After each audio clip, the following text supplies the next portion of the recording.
It was August 11th, 2018. Jamie Corver was 52 years old. He stood in the staging area behind the grandstand at the Morgan County Fair in Jacksonville, Illinois, with his hands in his pockets and his jaw set tight. His New Holland T6 180, 14 months old, 340 hours on the clock, still smelling faintly of factory paint and hydraulic fluid, sat idling 20 feet away. The sled was already hooked. The announcer's voice carried across the fairgrounds, tinny and sharp through the PA system, calling his name. 800 people filled the bleachers. Most of them were neighbors. Some of them were family. All of them had heard about the bet. Jamie didn't look at the tractor. He looked past the fence line toward the parking lot, where Frank Tobias, 68 years old, retired from active farming but still keeping 40 acres in a salvage barn full of old iron, sat on the fender of a 1952 Farmall M. The tractor was red, rust-pitted in places. The engine had been rebuilt twice. The rear tires were mismatched. Frank had pulled it out of a collapsed shed in 2009, spent 2 winters and most of his pension making it run, and now he ran it in every parade, every show, every chance he got to prove that new equipment was a waste of money. The bet was $15,000, cash, winner take all. Frank had proposed it 3 weeks earlier at the co-op, loud enough for a dozen men to hear, and Jamie, tired of being called a fool for financing modern equipment, tired of the jokes about blue paint and computer screens, had said yes before he thought it through. Now the sled was hooked. The crowd was waiting. And Jamie knew, somewhere in the part of his mind that had been farming since he was 16, that he had made a mistake. He didn't know yet how big a mistake. That would take 6 years to understand. If you found value in stories like this, stories that weigh the cost of decisions over years, not minutes, I'd be grateful if you'd subscribe. This kind of storytelling takes time to build, and it's meant for people who understand that farming isn't spectacle, it's consequence. The flashy moments pass. What stays is what you live with when no one's watching. If that matters to you, I'll keep building these stories. Thank you. Early context. Jamie Corver had farmed 640 acres of corn and soybeans south of Jacksonville since 1991, when his father died and left him the ground, the debts, and a collection of equipment that should have been replaced a decade earlier. He spent the 90s catching up.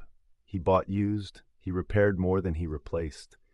He learned to live with downtime, with parts orders that took 2 weeks, with machines that didn't owe him anything, but didn't promise him anything either. By 2010, he was stable, not comfortable, stable. The farm paid for itself. His wife, Linda, worked part-time at the seed dealer to cover health insurance. Their son, Eric, was in college studying agricultural engineering and had no clear plans to come back. The operation was what it had always been. Enough. In 2017, Jamie traded in a 1998 tractor, a machine he'd run for 19 years, through 3 transmission rebuilds and 1 engine overhaul, for a New Holland T6.180. It was not an impulsive decision. He'd spent 2 years talking to his dealer, running the numbers, weighing the fuel efficiency improvements, the emission standards, the warranty coverage. The tractor cost $87,000 after trade-in. He financed it over 7 years at 4.2% interest. The New Holland was quieter than anything he'd ever operated.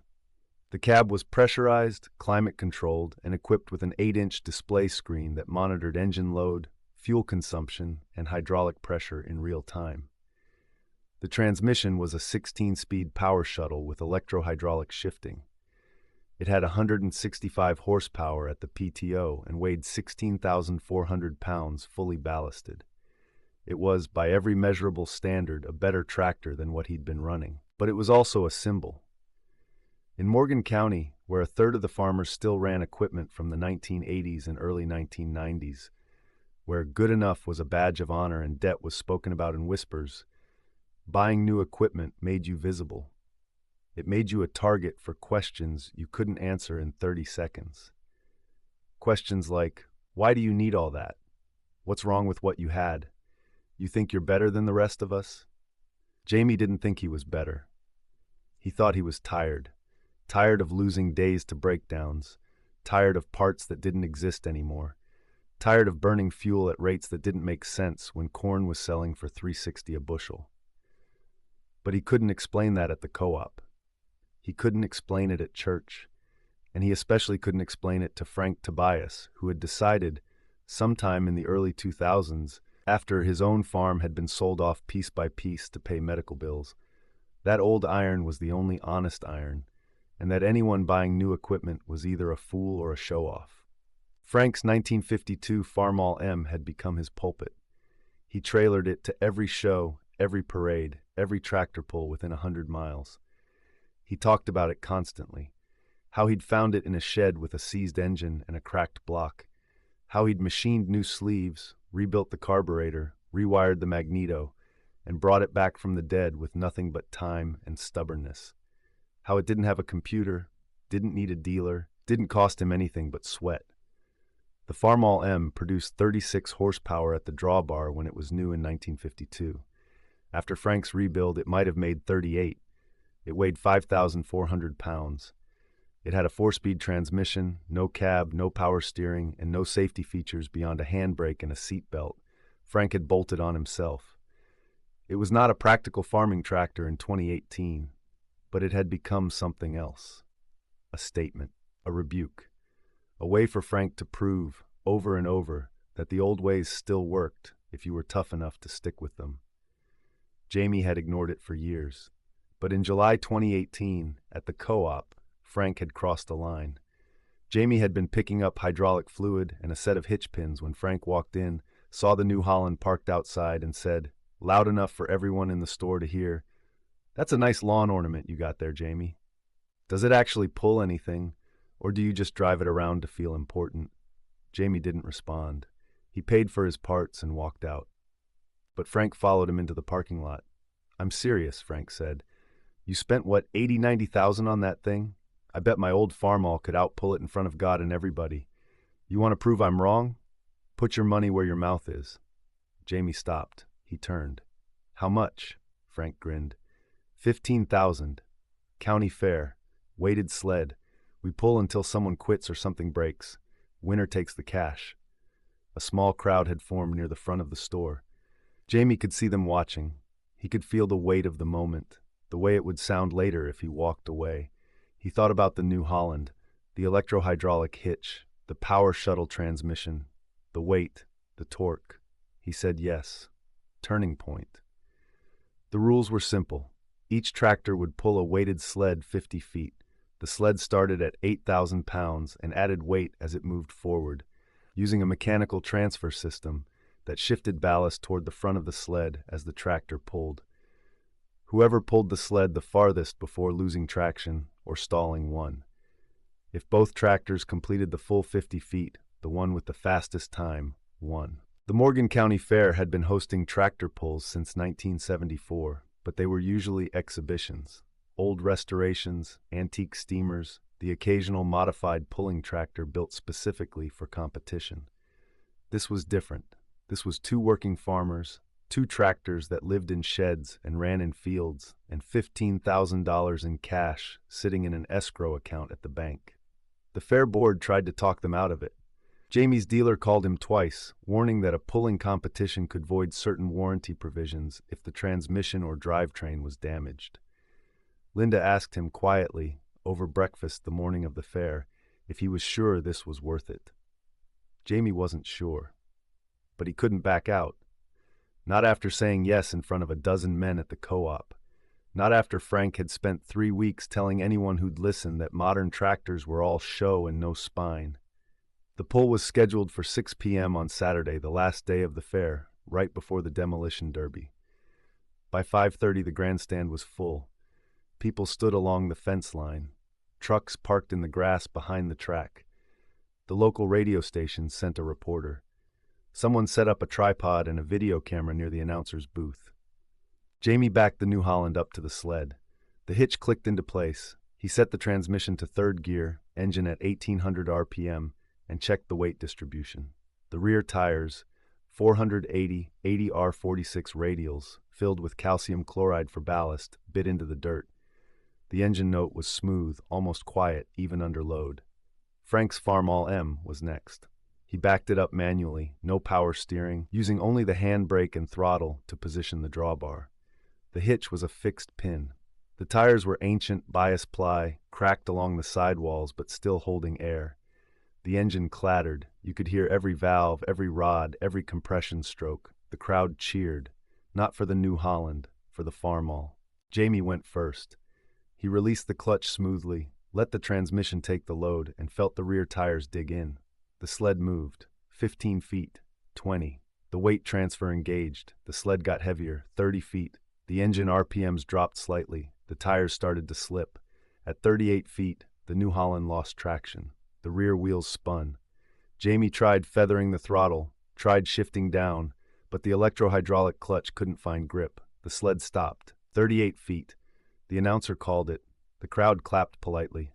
Frank climbed onto the Farmall M. He set the throttle wide open. The engine screamed. He dropped the clutch. The tractor lurched forward. The rear tires, narrow, tall, steel-lugged at the edges from years of parade work, grabbed the dirt like claws. The sled moved 10 feet, 20, 30, 40. At 42 feet, the Farmall's engine started to labor. The RPMs dropped, smoke poured from the exhaust stack. But Frank didn't lift. He kept the throttle pinned. The tractor clawed forward, 45 feet, 48. At 49 feet, the engine stalled. The Farmall stopped. But Frank had won. The crowd erupted. People stood. They cheered. They whistled. Frank climbed down from the tractor, waved to the stands, and walked over to Jamie with his hand out. Jamie shook it. He didn't say anything. There was nothing to say. He drove the New Holland back to the staging area, loaded it onto his trailer, and went home. He didn't stay for the demolition derby. He didn't talk to anyone. He just left. Linda was waiting in the kitchen when he got back. She looked at him. "How bad?" 15,000, Jamie said, and everybody saw it. Long consequence arc. The loss followed him. Not in obvious ways. No one mocked him directly. No one called him a fool to his face.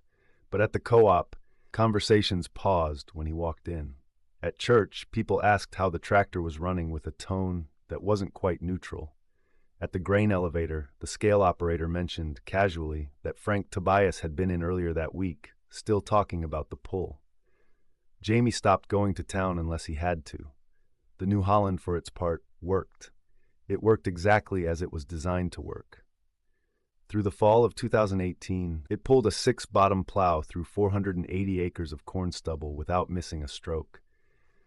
The fuel consumption averaged 4.2 gallons per hour under load, which was 30% better than the tractor it had replaced. The cab kept the dust out. The transmission shifted smoothly. The hydraulic system responded instantly. But none of that mattered, because everyone in Morgan County remembered the pull. And in their memory, the New Holland had lost to a tractor that was older than most of their children. Frank, meanwhile, became a minor celebrity. The video of the pull was uploaded to YouTube and got 14,000 views in the first month. Frank was invited to 3 more pulls that fall. He won 2 of them. He started a Facebook page called Real Iron Still Works and posted photos of the Farmall M at shows, at parades, at his barn with the hood open and the engine exposed, captioned with phrases like, "No computers needed," and "Built when men were men." Jamie tried to ignore it. He focused on the farm, on the work, on the numbers that mattered, yield per acre, cost per bushel, profit margin. But the numbers were harder to explain than a pulling competition. And no one wanted to talk about fuel efficiency when they could talk about how a 70-year-old tractor had embarrassed a modern machine in front of 800 people. Winter came. Jamie paid Frank the $15,000 in December after the beans were sold. Frank deposited the check and bought a restored 1947 Farmall H to add to his collection. Spring 2019 arrived cold and wet. The ground didn't dry out until late April. By the time Jamie could get into the fields, he was 2 weeks behind schedule. He worked 16-hour days, planting 640 acres of corn in 10 days, with the New Holland pulling a 12-row planter. The tractor never faltered. The engine ran smooth. The fuel tanks lasted longer than expected. The cab kept him comfortable, even when the temperature outside was 42 degrees and raining. Frank, that same spring, didn't plant anything. He wasn't farming anymore. But he did show up at the Memorial Day parade in Waverly with the Farmall M, freshly painted, pulling a hay wagon full of local 4-H kids. The parade route passed right by the co-op. Jamie was inside picking up starter fertilizer when he heard the tractor go by. He looked out the window and saw Frank waving to the crowd, smiling, the Farmall's engine popping and crackling as it idled down Main Street. Jamie didn't wave back. Summer brought drought. By mid-July, the corn was stressed. Jamie ran irrigation equipment on 80 acres near the creek, powered by the New Holland's PTO. The tractor ran 12 hours a day, 3 days a week, moving water through pivots and pumps. It burned fuel, but it saved the crop. The corn on those 80 acres yielded 178 bushels per acre.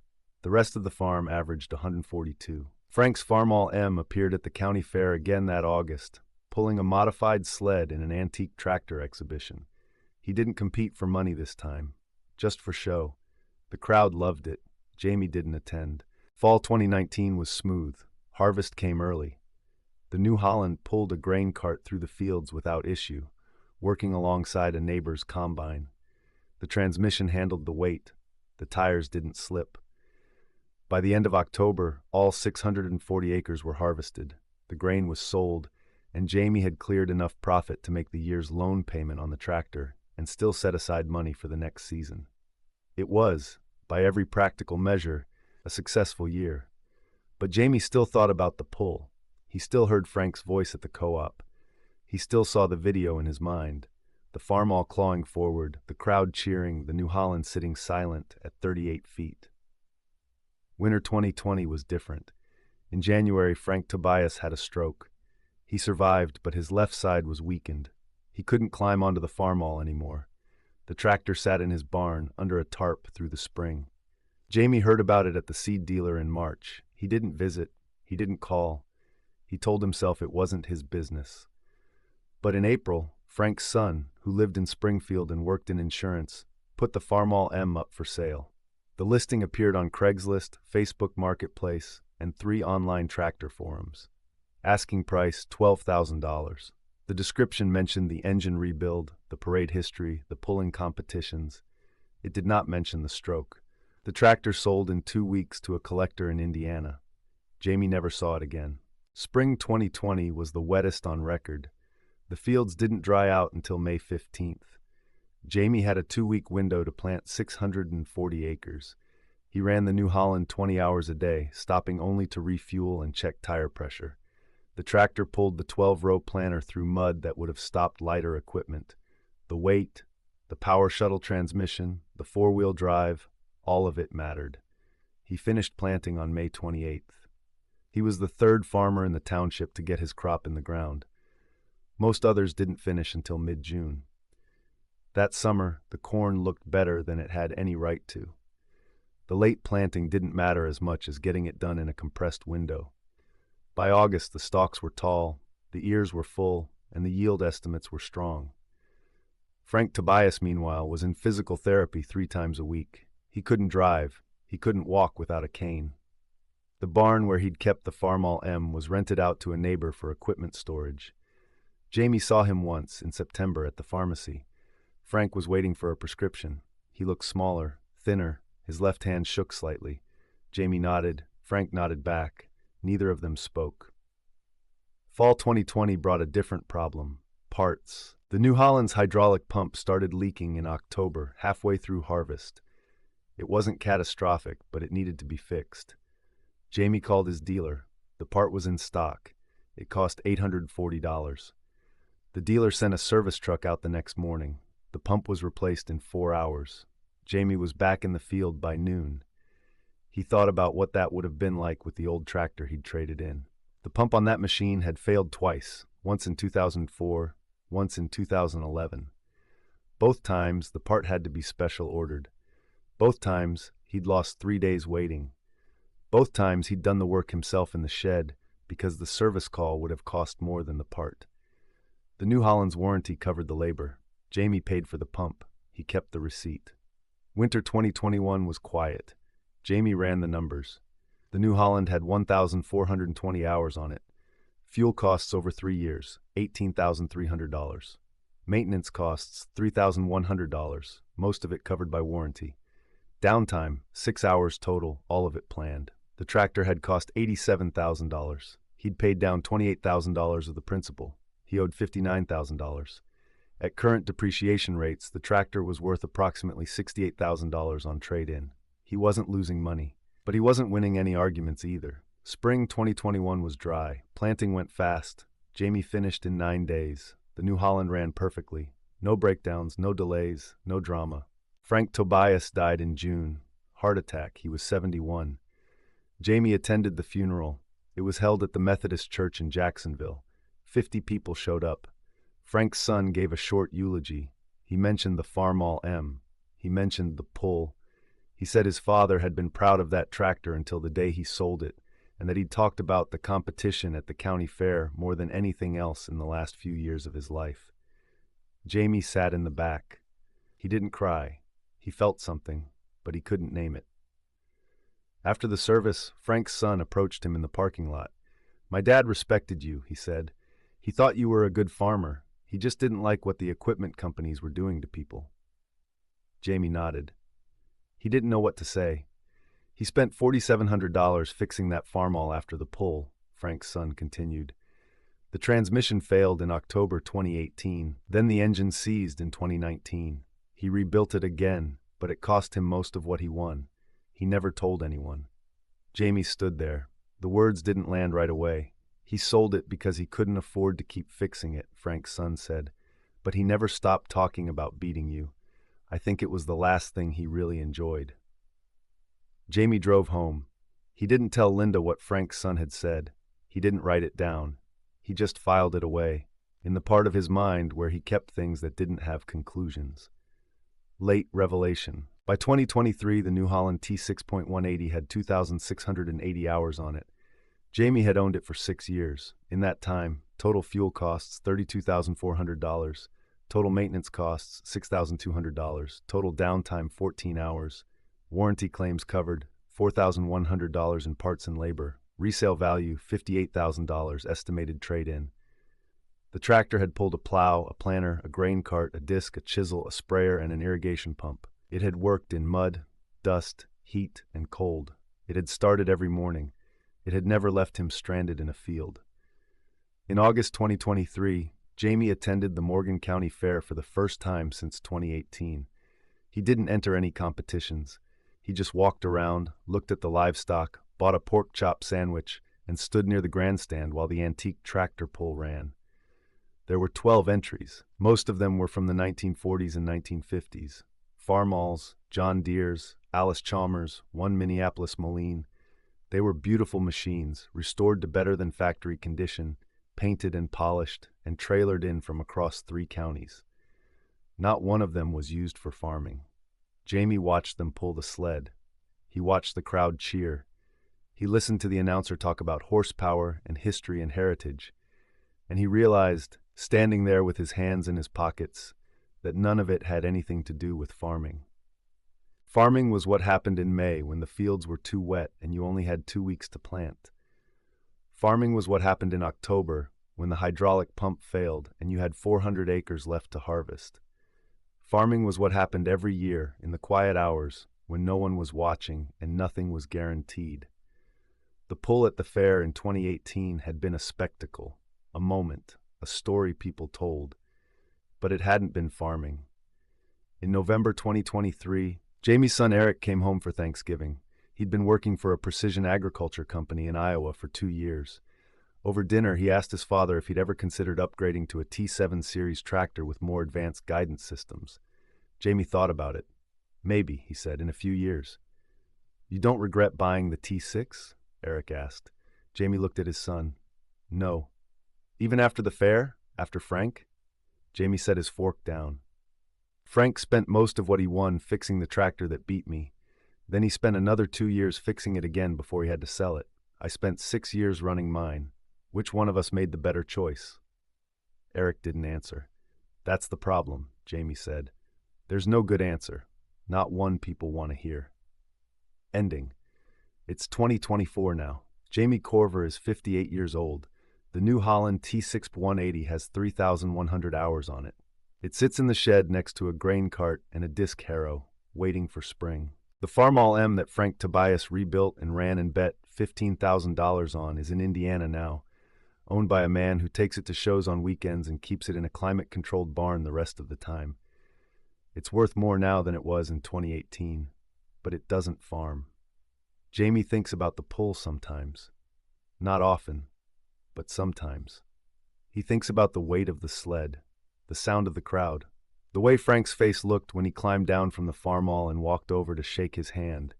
He thinks about the $15,000 and the $6,700 Frank spent fixing the tractor afterward, and the fact that in the end, neither of them really won. But the New Holland still starts. It still pulls, it still works, and that, Jamie has learned, is the only victory that lasts. He doesn't talk about it much. There's no need. The men at the co-op have moved on to other arguments. The fair has other stories. The video of the pull is still online, but no one watches it anymore. The work continues. The fields wait. The seasons turn. And the New Holland, quiet and steady and unspectacular, keeps running. That's what it was built for. That's what it does.